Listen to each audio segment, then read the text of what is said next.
रामकृष्ण हरी. माऊलींची पुढची सेवा मी चालू करत आहे. आज दिनांक 20 जून, वार शनिवारच आहे. कारण की आपल्या माऊलींच्या अजून 5000 ओव्या बाकी आहेत पूर्ण ज्ञानेश्वरी चं पारायण होण्यासाठी. तर जसं जसं मला वेळ मिळेल तसं तसं मी वाचन चालू होणार आहे. तर ह्या आधीच्या माऊलींच्या सेवेत आपण 236 ओव्यांचं वाचन केलं होतं. आता तिथून पुढच्या 30 किंवा त्याच्यापेक्षा जास्त ओव्या मी आता वाचत आहे. प्रथम गणपती बाप्पांना नमस्कार करूया. वक्रतुंड महाकाय सूर्यकोटी समप्रभ निर्विघ्नं कुरु मे देव सर्वकार्येषु सर्वदा. अलंकापुरी पुण्यभूमी पवित्र तिथे नांदतो ज्ञान राजा सुपात्र तया आठविता महापुण्य राशी. नमस्कार माझा श्री सद्गुरु ज्ञानेश्वराशी.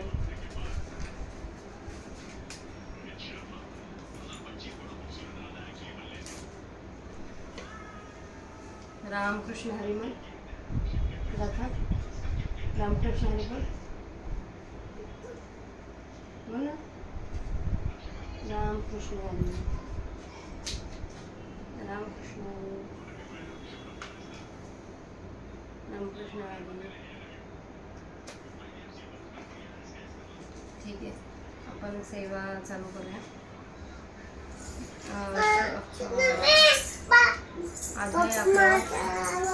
अध्याय 11 श्लोक 12. देवी सूर्यसहस्रस्य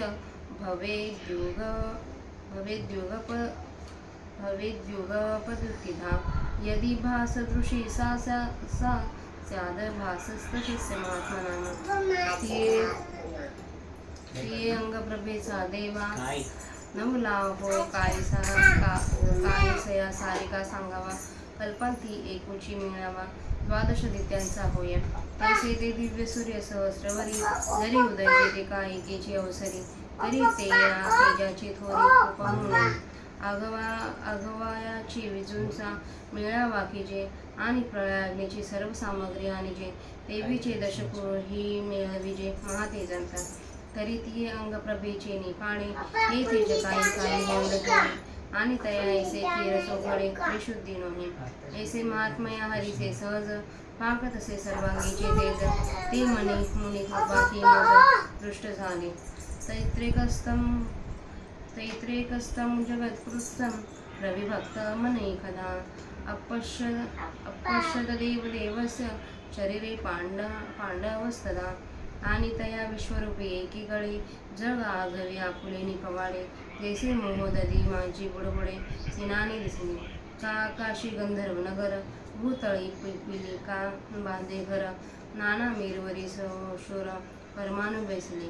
विश्वाघवेची तयापरी तया देव चक्रवर्ती शिया शरीरे अर्जुन ती अवसरी ते कथा झाला. ततः सविस्मया विष्णू पृष्ठरो मोदनंजया प्रणम्य शिरसा देवं कृताचलरभाषत. तेथ एक विश्व आपण ऐसे अळूमाळू होते जे तुझेपण तेही आठवणे गेली अंधकरण विराले सहसा. आतुला महानंदाची रे झाली बाहेरी गात्रांचे बळहार कोणी गेले अपादपा गुंतले कुल कांचले. वर्षे प्रथम दशे मोहाळल्या शैलांचे सर्वांग जैसे विरुळे कोमानु करी जैसे रोमांच आली. शिवतला चंद्रकरी सामकांतो द्रावोधरी तेसी आस्वेद कनिका शरीरी दाटलिया. माझी सापडलेली अलिपळे जळावरी कमळ कळे का जेवी आंधळे तेवी आंतुलिया सुखोर्मीचे निबळे बाहिरे काढणे. कर्पूर केळीचे गर्भकुटे मुखलता कापुराचे निकोन दाटे फुली गागळती तेवी थेंबुडे नेत्रोनी पडली. ऐसा सात्विका या आठा भावा परस्परे वर्तत स्नेहेवा येथे ब्रह्मानंदाची शिवा राणीव फावली. उदयलेनी सुधाकरी जैसा भरलाची समुद्र भरे तैसा वेळोवेळावर मी भरे उचंबळत असे. तैसाची तया सुखानुभवासाठी केला द्वैतांचा सांभाळू देती.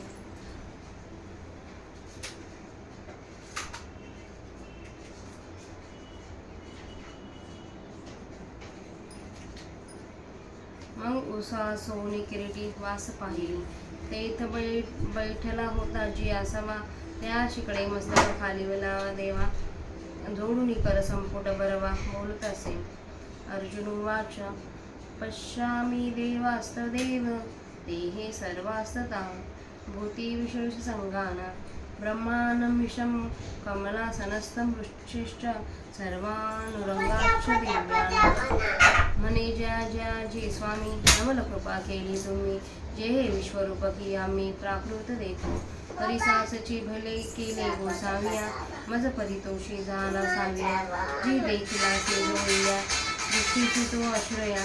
देव मंदारचिनी अंग लगे ठाई ठाई ही श्वापदांची लागे. तैसी आई तुझ्या देही अनांगे देखत से गुणे. अहो आकाशीची आखोळे दिसती ग्रहांची कुळे. का महावृक्षी अंसाळे पक्षी जातीची. तया परी श्रीहरी तुझ्या विश्वात्मकी ये शरीरे. स्वर्ग देखतसे अवधारे स्वर्गनेसी. प्रभू महाभूतांचे पंचक येथ देखत आहे अनेक. आणि भूतग्राम एकेक भूतसृष्टीचे. जी सत्यलोकी तुझ माझी आहे देखीला चतुरानु हानु हे. आणि येरीकडे जव पाहे तव कैलीला सुही दिसे. श्री महादेव भवानी येशी तुझ्या दिसतसे एके अंशी. आणि तुके ही गा ऋषिकेशी तुझ माझी देखो. पै कश्यपादी ऋषी कुळे ये तुझ्या स्वरूपी सकळे. देखतसे पाताळी पन्नगेशी. किंबहुना त्रैलोक्यपती तुझ्या एकाची अवयवाची गिनती. ये चतुर्दश भुवने त्रिचित्राकृती अंकुरली जाणू. आणि तेथेची जे जे लोक ते चित्र रचना जी अनेक. ऐसे देखतसे अलौकिक गांभीर्य तुझे.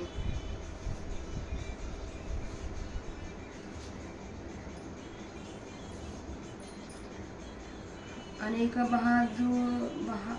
बाहुदर वक्त्रनेत्रं पश्यामि त्वां सर्वातो अनन्तरूपं. नानन्त न मध्यं न पुनस्तावादिं पश्यामि विश्वेश्वर विश्वरूपं. तव तया दिव्यचक्षुचे निपैसे चहूकडे जव पाहत असे. तव दोदंडी जैसे आकाश कोंबिले तैसे एकेची निरंतर. देवा देखतसे तुझ खरा करीत आघवेची व्यापार एकी काळी. मग महाशून्याची निपैसारे उघडली ब्रह्मकटाची भांडारे. कैसे देखतसे अपारे उदरे तुझी. जी सहस्र शीर्षयाचे देखिले होळीवरी होत्या आधी एक वेळे. की परब्रह्मची वदन फळे मोडून आले. तैसी वक्त्र जे जे जेवती तेवती तुझे देखतसे विश्वमती. आणि तयाची परी नेत्रपंक्ती अनेक सैंगा. हे असो स्वर्ग पाताळ की भूमी दिशांतराळ. हे विवक्षा केली सकळ मूर्तिमय देखतसे. तुझविन एका दियाकडे परमाणु ये तुला कोळे. अवकाश पाहत असे परीन सापणे. ऐसे व्यापले तुवा ही नानाभूती सहिते. जे तुले साठविली होती महाभूते ते तुली पवाडे तू अनंत कोंदला देखतसे. ऐसा कवने ठाया होनी तू आलासी येत बैसलासी. ही उभा आहासी आणि तू कवने मायेची पोटी होतासी. तुझे ठाण केवळे तुझे रूप वय कैसे. तुझ पलीकडे काय असे. तू काय सयावरी आहासी ऐसे पाहिले मिया. तव देखिले जी आघवेची तरी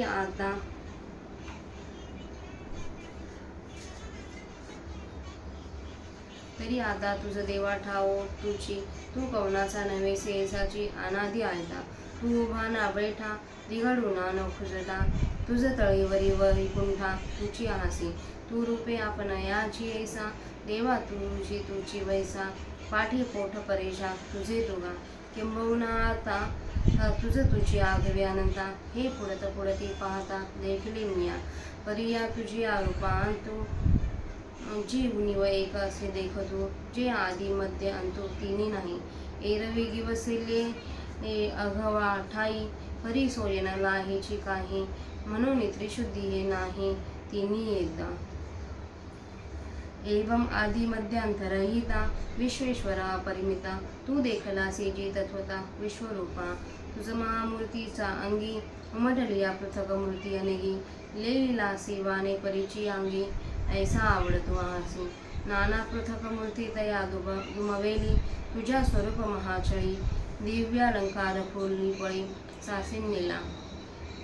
सासिन्निलिया होकाचे मोददी तू देवा झालासी तरंग मूर्ती हेलावा की तू वृक्ष एक बरवा मूर्ती फळी फळलासी जी भूती भूतळी मांडले जैसे नक्षत्री गगन उडले तेसे मूर्तिमय भरले तुझे देखतेसे रूप जी एकेकीचा अंग प्रांती होय जाई हे त्रिजगती एवढी आहे तुझ्या अंगी मूर्ती का रोमा झालिया ऐसा पवाडू मांडवणे विश्वाचा तू कवन पाय थकेचा हे पाहिले तू आमुचा सारथी होतो तू तरी मज पाहता मुकुंदा तू ऐसाचे व्यापको सर्वदा भक्तानुग्रह हे तया मुग्धा रूपाती धरिसे कैसे चहुभुजांचे सावळे पाहता बोलावती मन डोळे केव दायू जाईजे तरी आकळे डोळेची बाई ऐसी मूर्ती कोळे सवानी कृपा करुणी होसी विश्वरूपा की आमुची आची दिठी सलेबा जे सामान्यत्व देखले तरी आता दिठीचा विटाळू गेला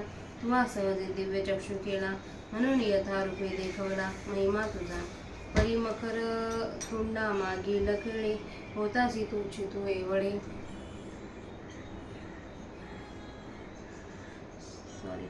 रूप झालासी हे पुढे ओळखिले मिया. आपल्या 293 उदाहरणांचं वाचन झालं आहे. आपण याचं मराठीत अर्थ बघूया.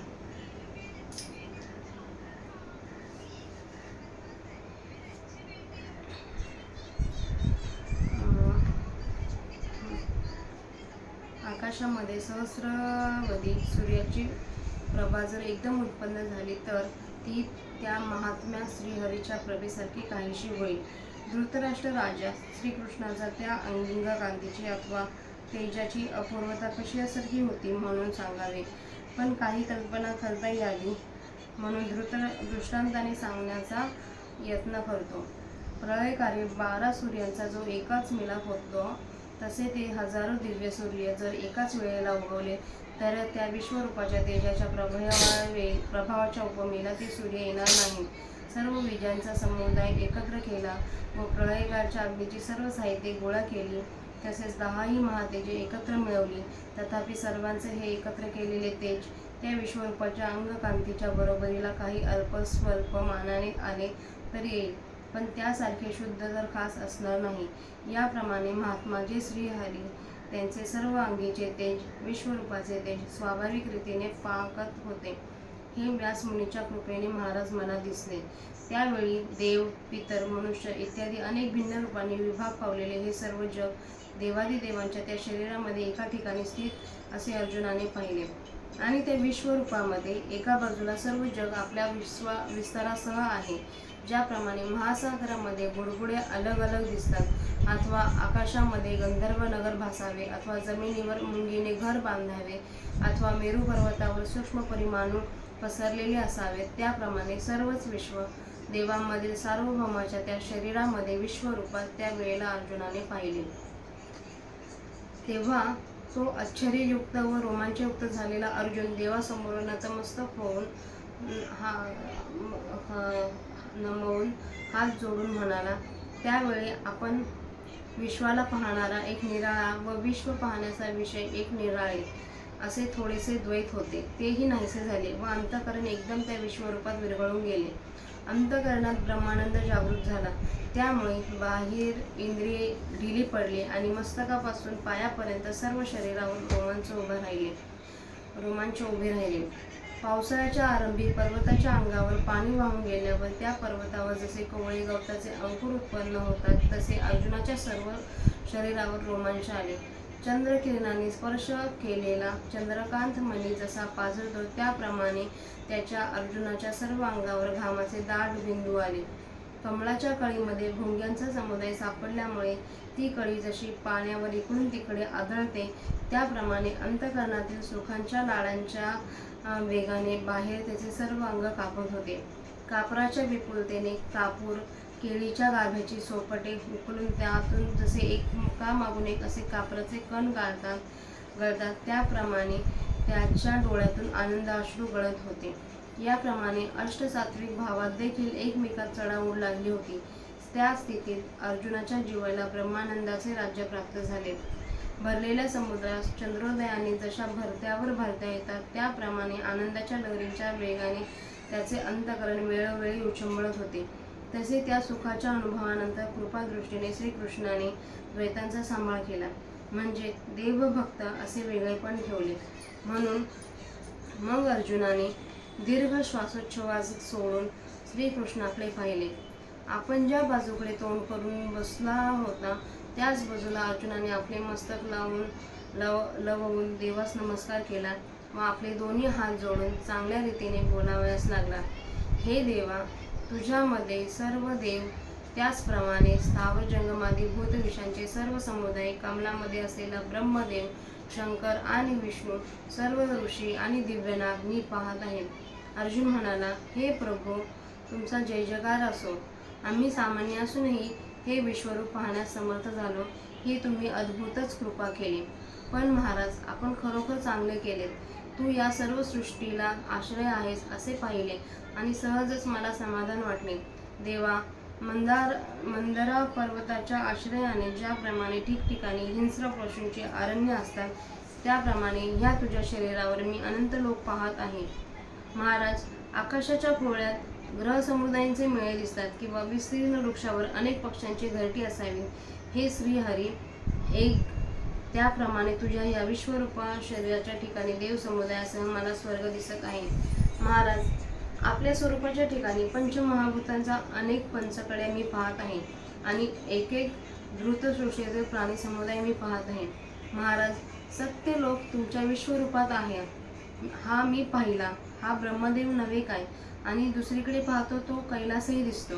पार्वतीसह श्री शंकर तुझ्या एका भागात दिसत आहेत आणि हे श्रीकृष्णा, तुला देखील तुझ्या या विश्वरूपामध्ये मी पाहत आहे.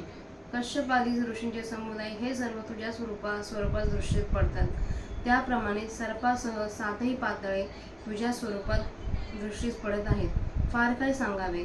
हे त्रैलोक्याच्या राज श्रीकृष्णा, तुझ्या शरीरावरील एक एक भाग हीच कोणी भिंत, ती वर हे 14 लोक चित्राच्या आकृतीप्रमाणे स्पष्ट उमटलेले आहेत असे वाटते आणि त्या लोकातील जे जे प्राणी तीच वेगवेगळी चितारलेली चित्र आहेत होत. याप्रमाणे तुझी अलौकिक गंभीरता दृष्टीस पडत आहे. हे विश्वेश्वरा, विश्वरूप कृष्णा, मी तुला अनेक हात, पोट, मुखे व नेत्र असलेला व अनंत रूपाने सर्व ठिकाणी भरलेला असा पाहत आहे. तुझा आरंभ, मध्य व अंत यापैकी मला काहीच दिसत नाही. त्या दिव्य दृष्टीच्या बळामुळे मी जो चौकडे पाहत आहे तो बळकट भुजांच्या ठिकाणी जणू काय आकाश उत्पन्न झालेले दिसते. त्याचप्रमाणे देवा, एकटे तुझे हातच एका वेळी सर्व व्यापार निरंतर करीत आहेत असे मी पाहतो. मग ब्रह्माच्या विस्ताराने जशी काही ब्रह्मांडांची भांडारेच उघडावीत अशी तुझी अमर्याद मोठे मी पाहतो. महाराज, आपली हजारो मस्तके आहेत असे जे आपल्या श्रुतीने वर्णन केले आहे त्याचा अनुभव या विश्वरूपात एकाच वेळी कोटीपेक्षाही अधिक वेळा मी घेतला. अथवा परब्रह्मच मुखरूप फळांनी दाढ भरून आले असे दिसते. त्याप्रमाणे हे विश्वरूपी परमेश्वरा, मी जिकडे तिकडे तुझी मुखे पाहत आहे आणि त्याचप्रमाणे डोळ्यांच्या अनेक पंक्तीच्या पंक्ती जिकडे तिकडे पाहत आहे. हे असो, हा स्वर्ग, हे पाताळ किंवा ही पृथ्वी, ह्या दिशा व हे आकाश असे बोलण्याची सोय राहिली नाही. सर्वच विश्वरूपाने भरलेले मी पाहत आहे. तुझ्याशिवाय एखाद्या बाजूला परमाणू एवढी तरी जागा सापडेल म्हणून मी कौतुकाने शोधित आहे, पण सापडत नाही. असे तू सर्व व्यापले आहेस. या नाना प्रकारच्या प्राण्यांसहित जितकी महाभूते साठवली होती तितकाही विस्तार तू जो अनंत त्या तुझ्याकडून पूर्ण भरलेला मी पाहत आहे. असा तू कोणत्या ठिकाणाहून आलास? तू येथे बसलेला आहेस की उभा आहेस? आणि तू कोणत्या आईच्या पोटात होतास? तुझी आकृती तरी केवढी आहे? तुझे रूप कसे? वय किती? तुझ्या पलीकडे काय आहे का? आणि तू कशावर बसलेला आहेस? असे जेव्हा मी पाहू लागलो तेव्हा महाराज, हे मी सर्वच विचार करून पाहिले तर देवा, आता तुझे ठिकाण तूच आहेस. तू कोणाचा नाहीस, तर तू अनादि व स्वतः सिद्ध असाच आहेस. तू उभा नाहीस अथवा बसलेला नाहीस, तू मोठा उंच नाहीस अथवा ठेंगणा नाहीस. देवा, तुझ्या खाली व तुझ्या वर तूच आहेस. तू रूपाने आपल्यासारखाच आहेस. देवा, तुझे वय तूच आहेस आणि हे मायेच्या मालका, तुझी पाठ व पोट तूच आहेस. आता फार काय सांगावे. हे अनंता, तुझे सर्व तूच आहेस. मी वारंवार विचार केला, हेच मला कळले.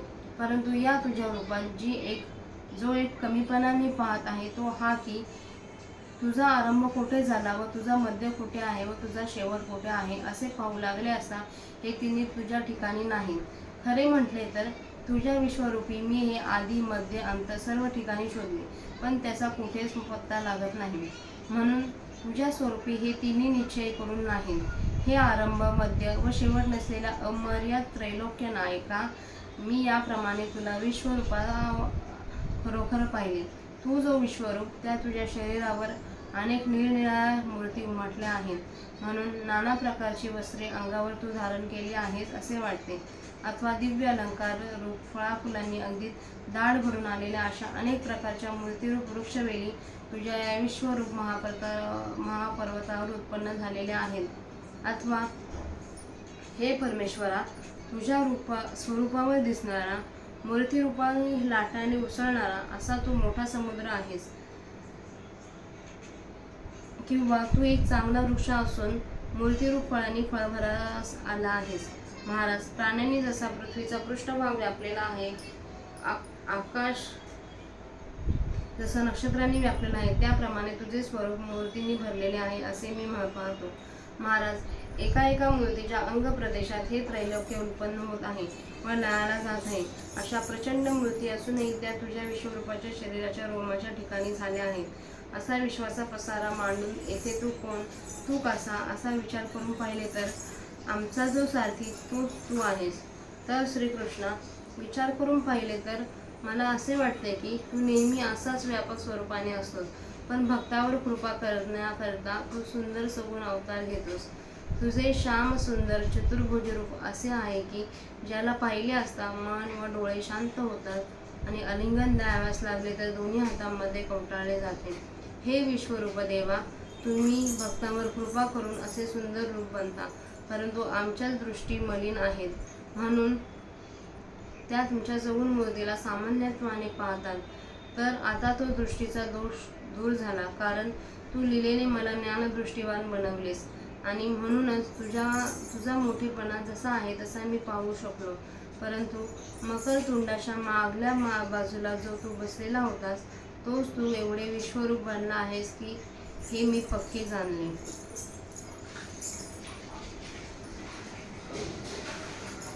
तर आता माझ्या 293 वाचून झाल्या आहे मराठी अर्थासहित.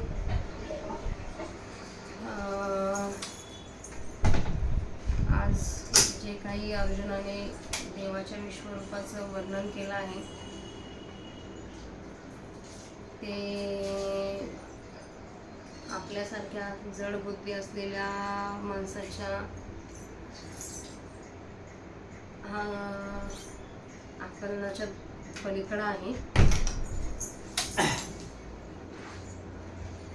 तरी पण हा जो श्रीकृष्ण असं जे विश्वरूप दाखवलं आहे त्या विश्वरूपाला मनापासून एकदा वंदन करूया.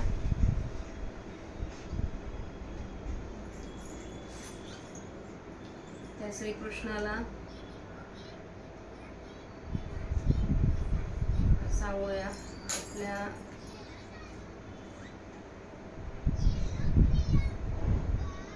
आपल्या सोबत राहा, आमचाही तू सारथी बन.